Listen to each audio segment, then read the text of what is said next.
মুখ্যমন্ত্রী হিসেবে নবান্ন থেকে আজ প্রথম দিন কাজ শুরু করলেন শুভেন্দু অধিকারী এবং প্রথম দিনে একের পর এক বড় সিদ্ধান্ত। আয়ুষ্মান ভারতের কথা শুনলেন। এবার আরো একটা বড় খবর আপনাদেরকে জানাই, সীমান্তে কাঁটাতার বসাতে জমি দেওয়া শুরু হচ্ছে আজ থেকেই এবং ৪৫ দিনের মধ্যে কিন্তু পুরো জমি দিয়ে দেওয়া হবে। অর্থাৎ বিএসএফ এর জন্য যে জায়গায় জমি প্রয়োজন, যে সমস্ত জায়গায় কাঁটাতার নেই, সেই সমস্ত জায়গায় জমি এবার পেয়ে যাবে বিএসএফ। যে কাঁটাতারের বসাবার জন্য বারবার এর আগের সরকারকে জানিয়েছিল বিএসএফ, কিন্তু কোনোভাবেই জমি পাওয়া যায়নি।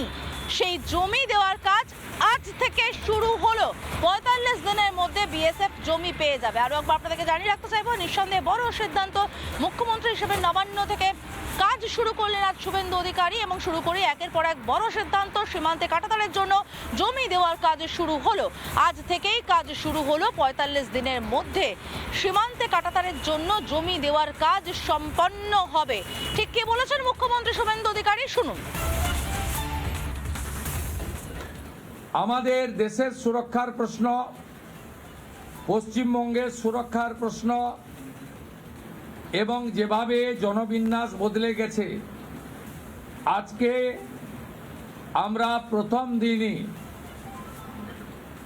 আমরা কেন্দ্রীয় স্বরাষ্ট্র দপ্তর তথা বিএসএফ এর সীমান্ত সুরক্ষিত করার জন্য জমি ট্রান্সফার প্রক্রিয়া আমরা আজকে অনুমোদন দিলাম এবং আজ থেকেই ল্যান্ড ট্রান্সফার প্রক্রিয়া শুরু হবে। ভূমি ও রাজস্ব সচিব তাকে এবং মুখ্য সচিবকে দায়িত্ব দেওয়া হলো ৪৫ দিনের মধ্যে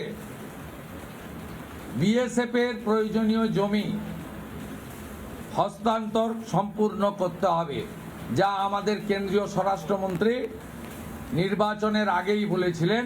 এই কাজটা আজকে প্রথম ক্যাবিনেটে আমরা করলাম। সীমান্তবর্তী এলাকার মানুষ যারা কাঁটাতারহীন এলাকার কাছাকাছি থাকেন, তারা ভয়ঙ্কর যন্ত্রণা, ভয়ঙ্কর ভয়ের মধ্যে থাকেন। রিপাবলিক বাংলাকে সে কথা এর আগেও বহুবার জানিয়েছিলেন তারা। তাদের কথা তুলে ধরেছিলাম আমরা রিপাবলিক বাংলা।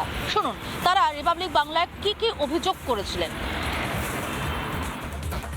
এটা একটা ঐতিহাসিক সিদ্ধান্ত। এতদিন জমি নেই করে কাঁটাতারে বেড়া হয়নি। অনুপ্রবেশকারীরা অবাধে আমাদের এই পশ্চিমবঙ্গে ঢুকেছে বিভিন্ন জায়গা থেকে। তো এটা একটা সত্যিকারই ঐতিহাসিক সিদ্ধান্ত। এতে আমাদের খুব ভালো হবে।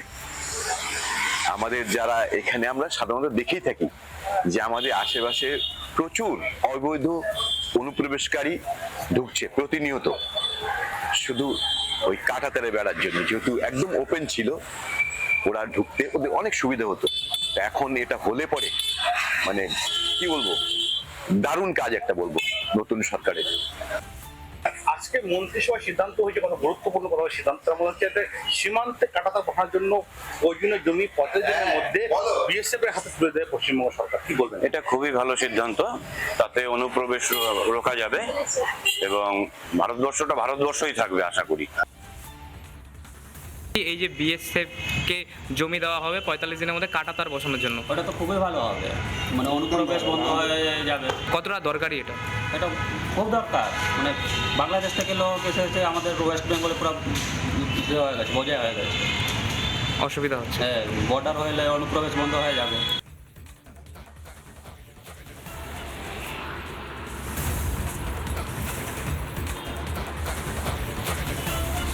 আপনারা শুনলেন সীমান্তবর্তী এলাকার মানুষের বক্তব্য। তারা রীতিমতো আশ্বস্ত বোধ করছেন, নিশ্চিত এবার ঘরে ঘুমাতে যেতে পারবেন এবং দারুণ সিদ্ধান্ত প্রথম দিনেই সরকারের বলছেন সীমান্তবর্তী এলাকার মানুষ।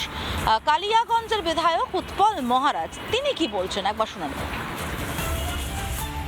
বিগত সরকারের উদাসীনতায় এবং বিগত সরকারের এই ঘুষপট্টিকে প্রশ্রয় দেওয়ার লোভে এতদিন যা করা সম্ভব হয়নি, আজকে আমাদের সরকার প্রথম ক্যাবিনেট এসে সিদ্ধান্ত নিয়েছে যে প্রায় ৫৬৯ কিলোমিটার বাংলাদেশ সীমান্ত যেটা অসুরক্ষিত রয়েছে, আমরা সেই অসুরক্ষিত সীমান্ত অঞ্চলে আমরা বিএসএফকে আমাদের সরকার জমি হস্তান্তর করার সিদ্ধান্ত গ্রহণ করেছে। এটা আমরা ভারতবর্ষের এবং পশ্চিমবঙ্গের নাগরিক হিসাবে অত্যন্ত খুশি। আপনারা শুনতে পাচ্ছেন একের পর এক প্রতিক্রিয়া শোনাচ্ছি আমরা সীমান্তবর্তী এলাকার মানুষের সঙ্গে সঙ্গে সেই সমস্ত এলাকা দিয়ে যারা বিধায়ক হয়েছেন নবনির্বাচিত, তারাও কিন্তু ভীষণ রকমভাবে খুশি, কারণ এতে দেশের সুরক্ষা নিশ্চিত হবে, মানুষের সুরক্ষা নিশ্চিত হবে। উত্তরপাড়ার বিধায়ক প্রাক্তন এনএসজি কমান্ডো দীপাঞ্জন চক্রবর্তী, যিনি দেশের জন্য দীর্ঘদিন ধরে কাজ করেছেন, তিনি কি বলছেন এই সিদ্ধান্তের পর শুনুন একবার।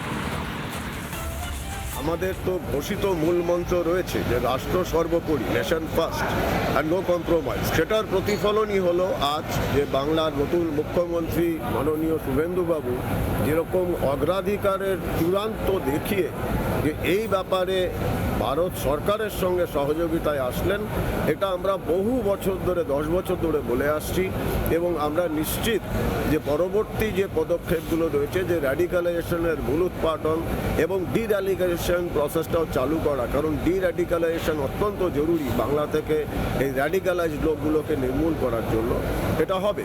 এবং এর জন্য শুভেন্দুবাবু এবং পুরো ক্যাবিনেটকে আমার আন্তরিক অভিনন্দন। নানা ধরনের কন্টেন্ট দেখার জন্য লাইক করুন, শেয়ার করুন আমাদের ফেসবুক পেজ, সাবস্ক্রাইব করুন আমাদের ইউটিউব চ্যানেল। পাশাপাশি অন্যান্য ব্রেকিং নিউজের জন্য অবশ্যই চোখ রাখুন রিপাবলিক বাংলায়।